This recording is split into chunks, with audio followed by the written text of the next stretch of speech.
Good morning and welcome to this week's podcast. Today is July 14th.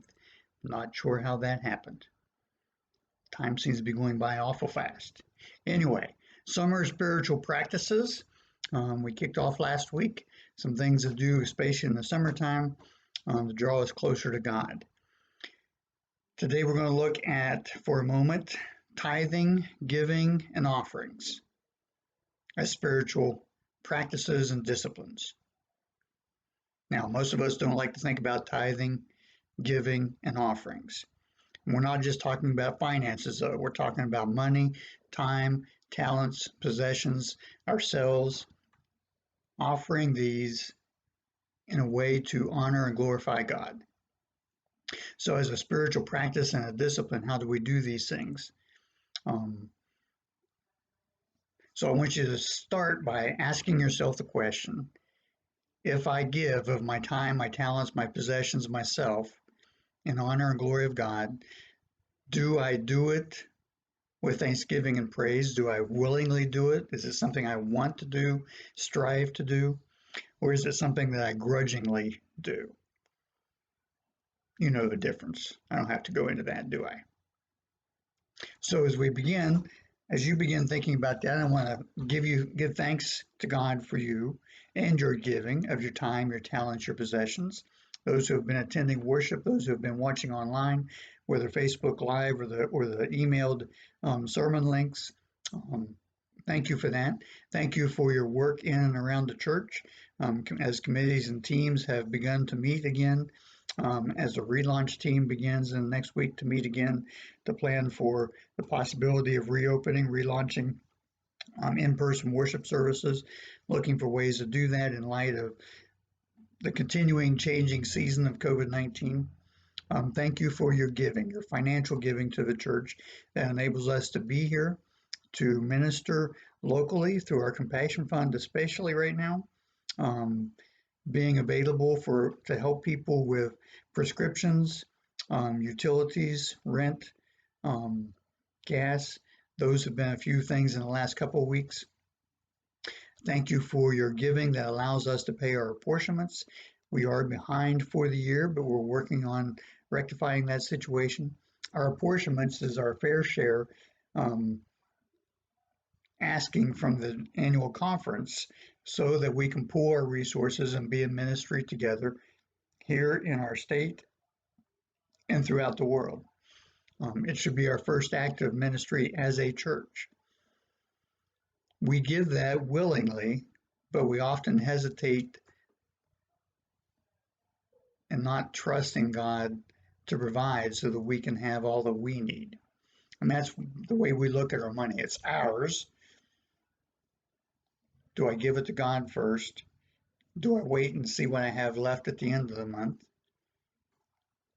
Seldom do you have anything at the end of the month if you're going to wait to give it to God. So making it a spiritual practice, giving of our time, our talents, our possessions, all that we are and all that we have, is to get to that point where we give willingly. So our giving, our tithing, our offerings are a spiritual discipline because it is giving to God and it makes us feel closer to God. When we do it with a grateful, willing heart, when we recognize that everything we have and are comes from God, we will want to do so. And it's easy to make it a spiritual practice. So when you write your check out, when you put your money in the offering or in the offering plate, or bring it to the church or mail it to the church, do you do so with thanksgiving and praise as you write that, as you send that, as you put the stamp on it? Do you think about how that is honoring God? Do you think about being thankful in those moments for what God has blessed you with? I know I do, and that makes it easier for me. So let's look at the top 7 excuses for not giving time, talents, possessions to the church. It's all mine, why should I give? Or it's my time is precious to me. But isn't it all God's to start with? And God gives us, God entrusts us, God invites us to use it wisely. Some of us say, I give elsewhere. I give to this organization or that organization, which is great, but is that giving to God? Is giving to the Humane Society Now we can just an act of giving to God. Now we can justify it and make it so, but we still have an obligation as a church member, as a church attender, as a worshiper, as a believer in Christ, as a believer in God, to make our offering to God in addition to all the other things we want to do. Tithing is not in the New Testament.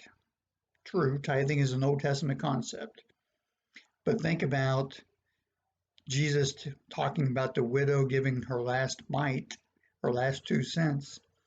She gave all she had. It all belongs to God to start with. I'm just a caregiver. I'm just a tender. I thank God for all that He's given me and what He's allowed me to do with it. And I thank God for a heart that wants to respond with love by giving to the church, by giving to the apportionments, by giving to the Compassion Fund, and so on. God will provide through other people. My 2 cents doesn't matter. That's why we have this fair share, because not all of us can do everything we want to do alone, but we pool our resources. So mine is just as important as yours. Whether it's the same amount or not doesn't matter, but it all adds up and it all honors and glorifies God. I only give to projects I like. I think I'm going to speak to this in the newsletter about the idea of consumerism. If we like it, we'll go back. If we like a restaurant, we'll go back. If we don't like it, we won't go back. We sometimes feel that way about God, about church, about worship, about our tithes, offerings, times, talents, and possessions, offering them to God. We'll designate our gifts only to certain parts of the church's budget. Well, the church has a budget because it needs all those parts filled so that we can do the ministry in our community. We have to look at it as an act of giving to God, not the church, not the pastor, not to a program you like, not taking your money back from a program that you didn't like the decision made. Trust the leaders of the church. Trust God's guidance and direction. It's the same way as we give someone $20 who said they needed it for food. We're trusting them to go buy food with that. Okay, whether they do or not, that's between them and God. We're doing so with a clean conscience, a healthy conscience about doing that. Now, if we certainly know that they're not using that, then we can stop giving to that. If you know the church is misusing the money, not putting it where you sent it for, that's a different story. But just to do it because you didn't like the decision that was made, because whatever. I will tithe when I can afford it. It's like having a baby. We'll have a baby when this happens or that happens. We'll have a baby when we get comfortable and situated. We'll get a baby after we have a house. We'll have a baby after we are financially secure. We say the same thing about giving to God and giving to the church. After I pay my bills, after I do this, after I save some, after whatever. How are we expressing faith? How is that expressing faith and trust in God? So consider the following questions. What reasons have you used not to give to the church and to God? What difference would it make if you gave to God? We don't always think about that. What difference would it make if I give to God? If I honor God with my time, my talents, my possessions? What if you gave to God because you wanted to, not because you feel you have to? And there's a big difference. When it's an obligation, when you have to do it, and I still tell myself that once in a while, it's something I have to do, but I quickly try to reverse that and go into, I want to do this. This is honoring God. This is my way of being thankful. A spiritual discipline is something we willingly do to draw close to God, to honor God. When we make a willing decision to give money to God and the church, we will draw closer to God. We'll be more cognizant, we'll recognize what God has given to us, what God has blessed us with.